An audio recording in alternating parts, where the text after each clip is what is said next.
And one day I came to school and I had an earring in, actually. And it was one of my teachers told me, you need to take the earring out. And for me, I was like, but this is how I express myself. This is my creative person. This is my image. If I can't have my image, what can I have? This is me. It makes me individual. And she said, no, this is not allowed in school. So I said goodbye. I walked out and I left school. We just keep on holding on together till the break of dawn. Who could have thought this would be wrong? I know that My name is Reuben Hester. I am from Ireland. I have been doing music now for maybe 10 years. But I've really kind of hit the mainstream in the last 2 years. I think the hard work that I was putting in finally came to a point where it started to pay off. So yeah, I've kind of just came on the scene recently, but I think I've been doing it for quite a while. I just need you to know I need to give myself a rest, baby. 'Cause I've been such a mess lately. Got to get this off my chest, baby. Yeah. And I'm living for the moment this time.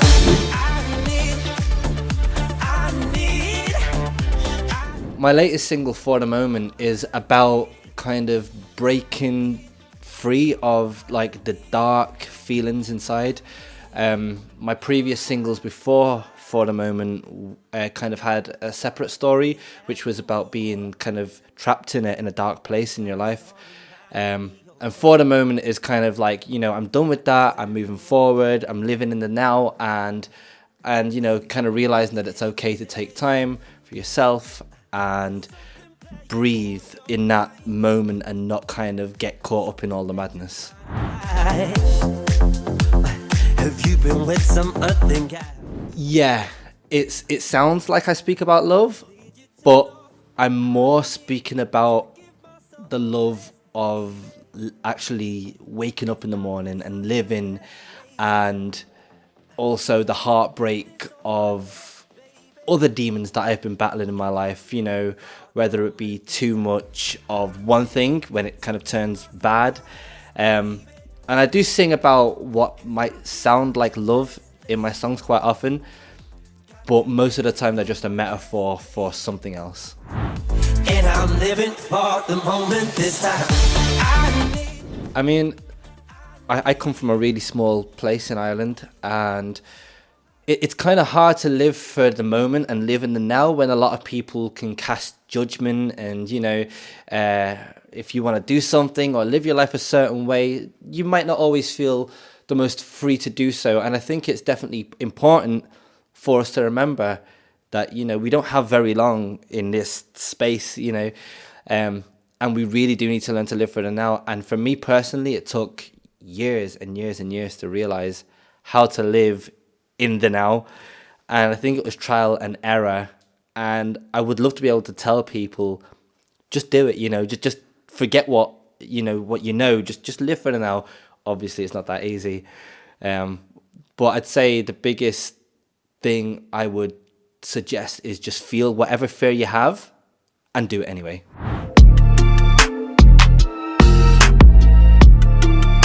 Yeah, I mean, there was a long time that I didn't want to release music, and I thought, this is the end of me releasing music.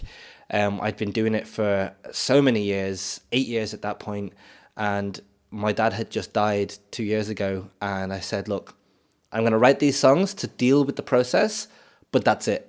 I'll leave it there. That's just for me and me only. And eventually, I realized that other people might benefit from hearing my words and from hearing the songs, and I might be able to connect with people. And when I did drop my first single, Sold My Soul, the reaction was, it was incredible. And I couldn't have asked for better. I felt very vulnerable, kind of releasing music that was so close to my heart and kind of opening up. But at the same time, it was kind of freeing and fulfilled me with, a really good energy and a good feeling to know that other people can relate and other people can hear my story, and I can help people with something that I truly love to do every single day.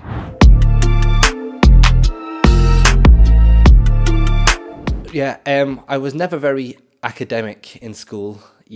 I would maybe show up to school quarter of the year, half the year. I would always leave at lunchtime and and try not to come back. I could never do homework. I was frustrated. Everyone else in school was so good at their work, their homework, their assignments, but not me. I just could not focus. No matter how hard I tried, I could not focus unless I was doing music, of course. And one day I came to school and I had an earring in, actually, and it was one of my teachers told me, you need to take the earring out. And for me, I was like, but this is how I express myself. This is my creative person. This is my image. If I can't have my image, what can I have? This is me. It makes me individual. And she said, no, this is not allowed in school. So I said goodbye. I walked out and I left school. And I told my dad at the time, I don't want to go back. So I moved to Manchester and I went straight into college, actually. I had the grades and I started in college probably a week and a half later. I just started college and that was it.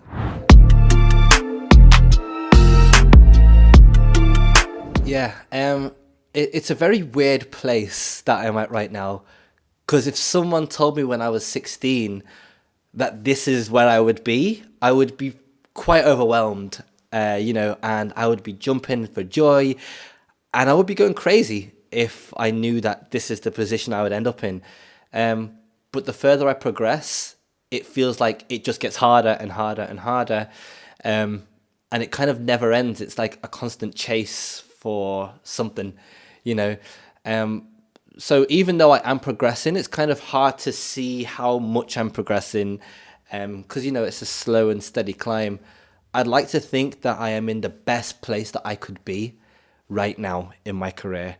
And I'm super grateful, and time is moving and I'm not getting any younger. So I do think that I am in the absolute best place right now, and I have the best people around me to help me with this vision and make it become a reality. Ooh, my music. Most of my songs are sad songs behind a very uplifting, energetic beat. A lot of my songs, I've heard one of my songs in a nightclub before, and I've seen everybody dancing, having a great time, and I'm kind of sat in a corner, like knowing what the song's about. So I think a lot of my songs are quite hidden in their meanings, and I'd say I'm quite an upbeat, dancey artist. My genre kind of varies from funky kind of synth pop beats all the way over to a little bit drum and bass, as you've heard, and maybe quite a lot of funk as well. Not funk, folk music, like singer-songwriter, stuff like that. Well, I like to experiment with genres and see what comes of it.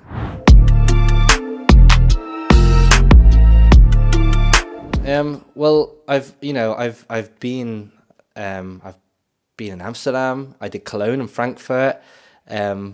I've done Helsinki. I've been to France, Spain. I've done England. I've done so many places. And Berlin for me was like, it kind of had a little bit of the grittiness from Amsterdam. It had some of the riches and the wealth on the west side from Frankfurt, and it had a little bit of the urban side from Manchester, and it kind of reminded me of all my favorite places in one city. And not only that, but everybody seems to be crazy creative and super open-minded, and there's just so much going on that it's great. I literally was awake till 2 a.m. last night because people were having a party in the phototomat outside the house, the photo booth. And I was like, it was kind of annoying, but I was like, this is great. This is really great. So I think for me, Berlin brings out the best in my creative side. I sold my soul to let him know there's a trouble from underneath, and I'm losing my self-belief. I sold my soul, now he should know I'm not giving it him. My thoughts, my needs, my selfish ways keep picking me up. Yeah, I mean, I remember going back home to Wexford, you know, where I grew up, and at this point my song was on every radio station in the country, and it was playing constantly, and people kept hearing, you know, this is Reuben Hester and his new song Sold My Soul. So when I got home, people kept running up to me like randomly, like, are you Reuben Hester? Did you sell your soul? I'm like, what? Did I sell my soul? And they're like, yeah, did you sell your soul? You know, you say you sold your soul, and what, you know, is that how you got on the radio? Did you sell your soul? I'm like, it's a different kind of sell your soul, you know. When I say I sold my soul, I was in a really dark place for a long time, after, you know, going through what I went through with my dad and all that, and I felt like I sold my soul to the darkness. You know, I gave in a little bit to the dark things in life, you know, maybe that be excessive partying, excessive drinking, excessive just being detached from the real world, you know, and I felt like I was slipping into a super dark place. And the song is about, you know, someone trying to pull you into that place and teasing them and kind of saying, no, like, actually, that's a joke. That's never going to happen. Look at me. I'm actually very strong and you can't have me. You know, so as much as people say, oh, you sold your soul, it's kind of about the complete opposite. It's about, you know, kind of giving in a bit and then saying, nah, not me. Not going to happen. Have the time of my life. Time of my life. When the party's over, when I'm feeling so good, then that's still just mine. Have the time of my life. Time of my life. So for that song, I wanted to show everybody, like, me having just the greatest time ever. Okay, like in the music video, I shot it here in Berlin. I strapped a camera to my waist and I genuinely went out partying, and I just filmed the whole thing. I filmed everything from the start of the night to the end of the night, one big party. And the song is about when everyone goes home and goes to bed. I was at a point in my life where I wasn't ready, and I needed to do it again the next day, and I needed to do it again the day after that, and the day after that, and that was me disguising, you know, my problems and my issues, and kind of escaping. That was my, you know, mechanism to escape, my coping mechanism.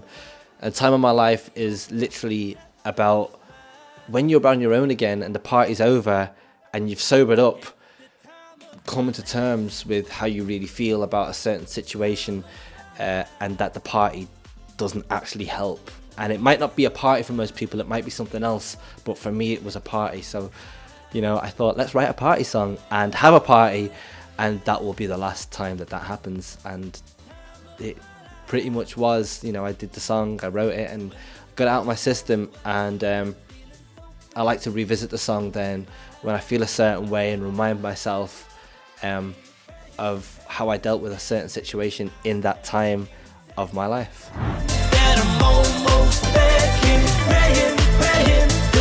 Yeah, I have about 14 songs that are sat at home on my laptop, and I need to finish every single one of them. I have about 4 that are finished right now, and I am wondering whether to release a ballad, you know, just pure piano and a vocal, or another dance song. I'm working with a few people. One guy called Gary Cronley, who is amazing, and he helped me with For the Moment, and we co-produced it, and he is really, really, really incredible. So I think me and Gary will continue working for a while, see what we can conjure up, see what we can make, and then kind of see what's out there, and kind of make a decision what step to make. I think the next step for me is quite an important one. The last 3 songs did relatively, well in my opinion, and I would like to continue this upward trajectory. So I think I need to really be careful in the step that I take next and make sure that I step off with the right foot first. Time